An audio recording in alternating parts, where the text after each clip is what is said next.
नमस्कार, मैं हूं आपके साथ अनुष्का और आप देख रहे हैं न्यूज समाचार जनता की आवाज। आइए रुख करते हैं आज की खास खबर। राजधानी लखनऊ से बड़ी खबर। हमारा परसेप्शन बदला है, लोगों की धारणाएं हमारे प्रति बदली हैं। संवाददाता अभिषेक दुबे की रिपोर्ट। इसके लिए हमने कानून के दायरे में रहकर आउट ऑफ बॉक्स सोचा। आज द्वितीय दिवस में 4 महत्वपूर्ण सत्र हुए हैं। आज मैं दावे के साथ कह सकता हूं कि देश का 55% एक्सप्रेसवे उत्तर प्रदेश में है। पिछले 9 वर्षों के अंदर ये सभी तैयार किए गए हैं। हमारा प्रयास होना चाहिए पुलिस वर्ग का दोस्ताना व्यवहार और उसकी संवेदना एवं कॉमन मैन की समस्या का समाधान तो करता ही है, कॉमन मैन के मन में आपके प्रति एक बेहतर धारणा भी बनाता है। मैं सबसे पहले पुलिस मंथन के इस सफलतम प्रयास के लिए हृदय से बधाई। मैं सबसे पहले पुलिस मंथन के इस अभिनव प्रयास के लिए डीजीपी उत्तर प्रदेश और उनकी पूरी टीम को एक सफलतम मंथन के लिए हृदय से बधाई देता हूं।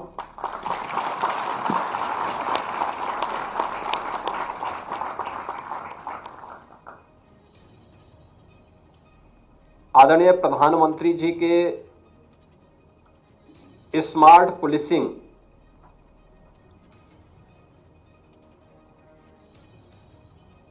और विजन 2047 विकसित और आत्मनिर्भर भारत के लिए किस प्रकार की पुलिस हमें चाहिए, उस लक्ष्य की प्राप्ति के लिए पिछले 2 दिनों के अंदर जो रोड मैप यहां तैयार किया गया है वह अत्यंत महत्वपूर्ण होगा। और इसके लिए जिन 11 सत्रों पर हम लोगों ने यहां पर विचार किया है, उसको नजदीक से देखा है, वह हमारी भावी कार्य योजना को भी और भावी रणनीति का भी एक महत्वपूर्ण दस्तावेज साबित होने वाला है। और इसलिए मैं उन सभी प्रस्तुतियों के लिए जो अलग अलग प्रेजेंटेशन के माध्यम से अलग अलग वक्ताओं ने यहां पर 11 सत्रों के माध्यम से, जिसमें लगभग 55 के आसपास वक्ताओं ने अपने विचार यहां पे रखे हैं, उन सभी को भी अपने महत्वपूर्ण विचारों से अवगत कराने के लिए मैं हृदय से धन्यवाद देता हूं।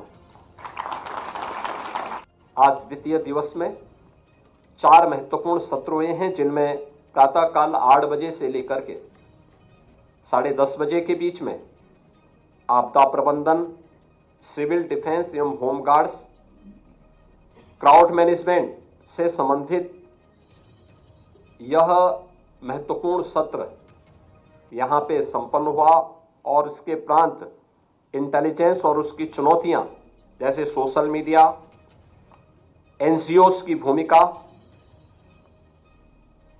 नेपाल की सीमा, उत्तर प्रदेश राज्य की हमारी जो सीमा है उसकी खुली सीमा, आतंकवाद निरोधन, मादक द्रव्य, गौ तस्करी और संगठित अपराध पर केंद्रित ये 4 महत्वपूर्ण सत्र आज यहां पे संपन्न हुए हैं। और मैं कह सकता हूं कि जो 11 सत्र हैं, यह विकसित भारत के प्रधानमंत्री जी के विजन को 2047 में भारत विकसित भारत हो, आत्मनिर्भर हो, स्वाभाविक रूप से ये केवल भारत सरकार का ही इसके लिए रोड मैप नहीं होना है, राज्य सरकारों की भी अपनी भूमिका है। और जो मैंने कल अपने प्रारंभिक उद्बोधन में भी इस बात को कहा था कि हमारा परसेप्शन 8 साढ़े 8 वर्षों में बदला है, लोगों की हमारे प्रति धारणाएं बदली हैं। आप याद करिए, अगर उत्तर प्रदेश में ऐसे ही दंगे होते, ऐसे ही गुंडागिर्दी होती, अराजकता होती, महीनों महीनों कर्फ्यू रहता,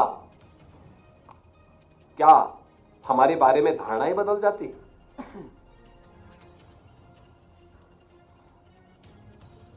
हमने उस धारणा को बदलने के लिए प्रयास किए, आउट ऑफ बॉक्स सोचा, कानून के दायरे में रह करके कानून के दायरे का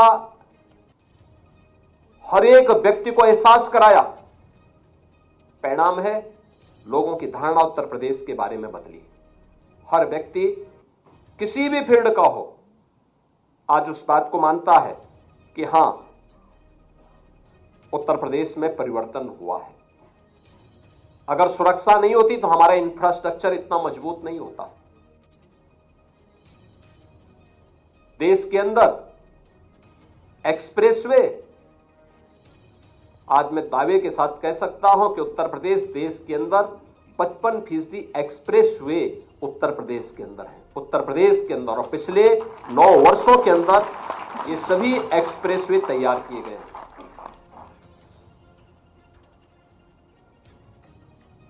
देश के अंदर सबसे बड़ा एयर कनेक्टिविटी का नेटवर्क भी यूपी के पास है और अभी उत्तर प्रदेश देश का सबसे बड़ा एयरपोर्ट का शुभारंभ करने जा रहा है। इसी अगले महीने ही यह शुभारंभ हो जाएगा। देश का सबसे बड़ा रेल नेटवर्क भी यूपी के पास है, 16,000 किलोमीटर का रेल नेटवर्क। सबसे ज्यादा शहरों में मेट्रो का संचालन, पब्लिक ट्रांसपोर्ट की सुविधा उत्तर प्रदेश के अंदर है। देश के अंदर पहली रैपिड रेल और देश का पहला वाटरवे यह यूपी के अंदर आज संचालित हो रहा है। ये प्रयास करने से आगे बढ़ा है, लेकिन उसकी नींव है आज हर व्यक्ति यहां आता है, हर व्यक्ति निवेश करने को तैयार है। इसलिए क्योंकि उसको लगता है कि सुरक्षा है, उसको लगता है कानून का राज है, कोई चीटिंग नहीं होगी, किसी भी स्तर पर धोखा नहीं होगा, सुरक्षा का एहसास होता है। और उसके लिए जब उस प्रकार का वातावरण बनाया गया तो वह व्यक्ति इसके लिए तैयार हो पाया और इसीलिए आज यहां निवेश भी है तो उसके अनुरूप हमने एम्प्लॉयमेंट भी दिया है।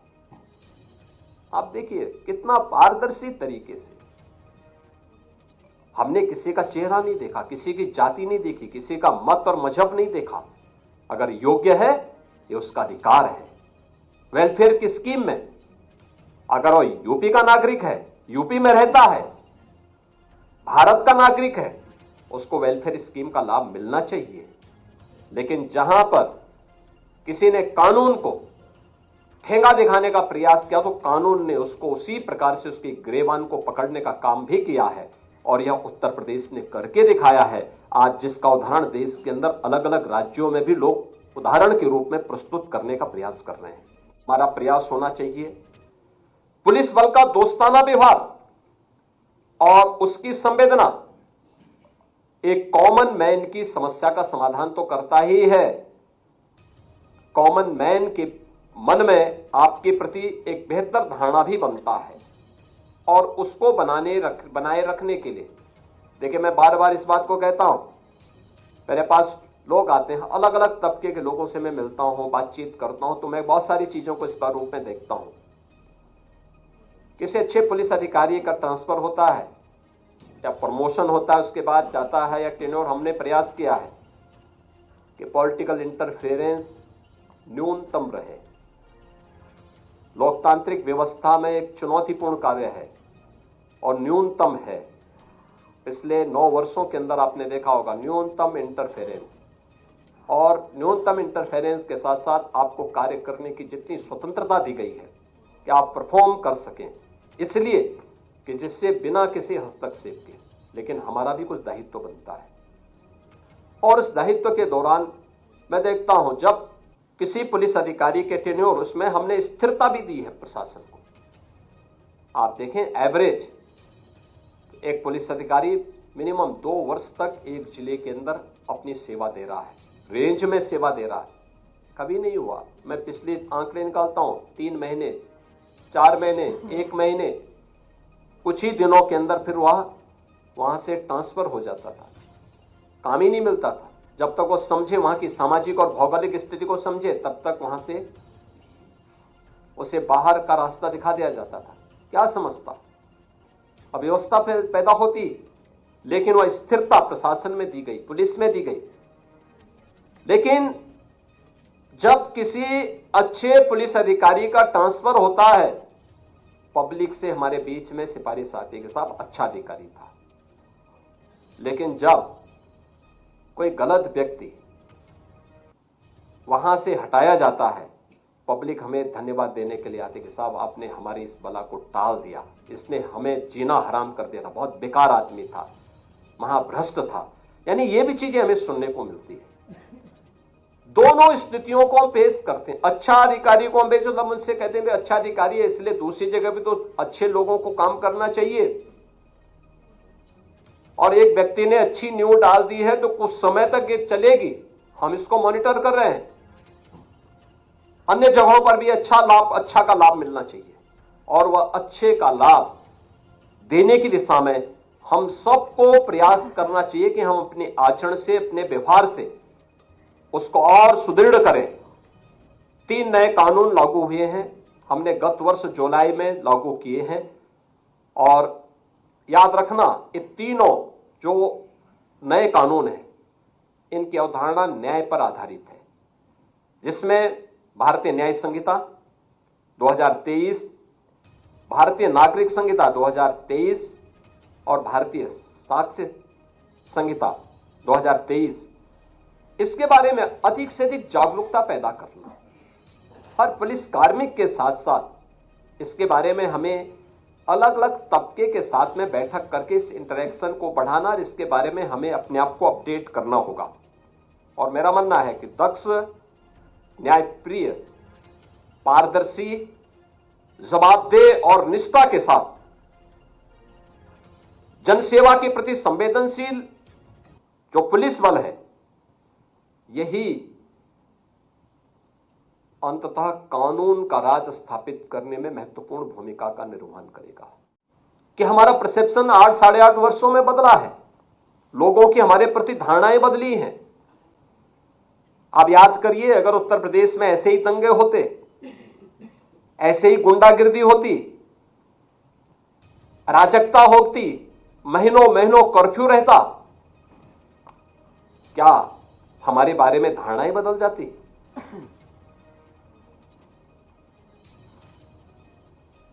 हमने उस धारणा को बदलने के लिए प्रयास किए, आउट ऑफ बॉक्स सोचा,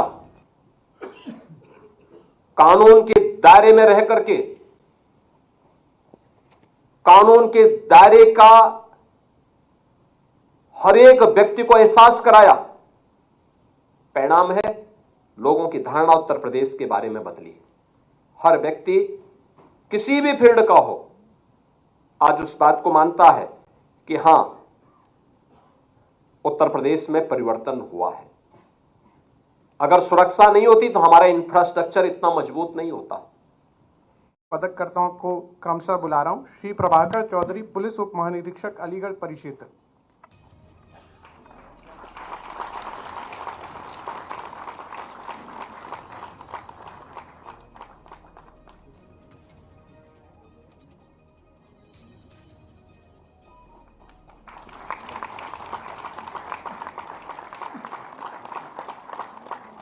श्री विनय चंद्रा, अपर पुलिस अधीक्षक, अभिसूचना मुख्यालय, उत्तर प्रदेश।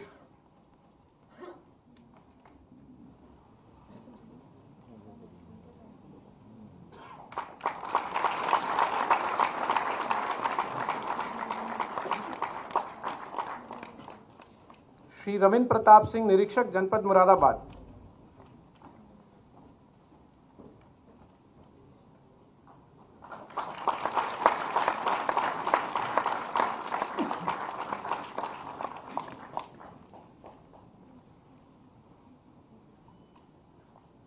श्री दिनेश कुमार डोंडियाल, निरीक्षक, अभिसूचना विभाग।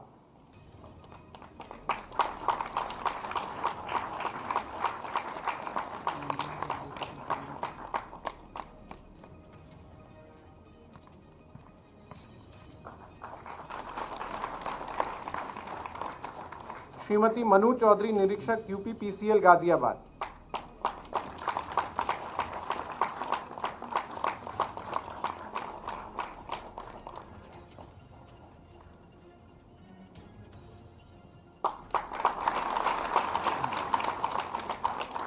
वर्ष 2023 से क्रमशः श्री शैलेश कुमार पांडे, पुलिस उप महानिरीक्षक आगरा परिक्षेत्र।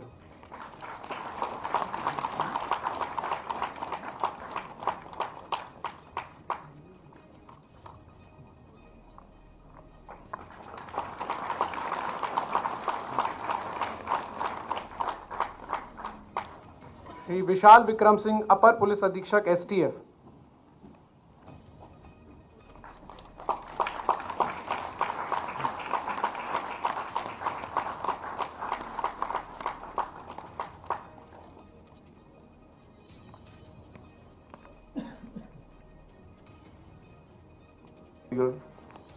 मीडिया बंधु, गत 2 दिनों में ऐतिहासिक पुलिस मंथन के 11 सत्रों में माननीय मुख्यमंत्री जी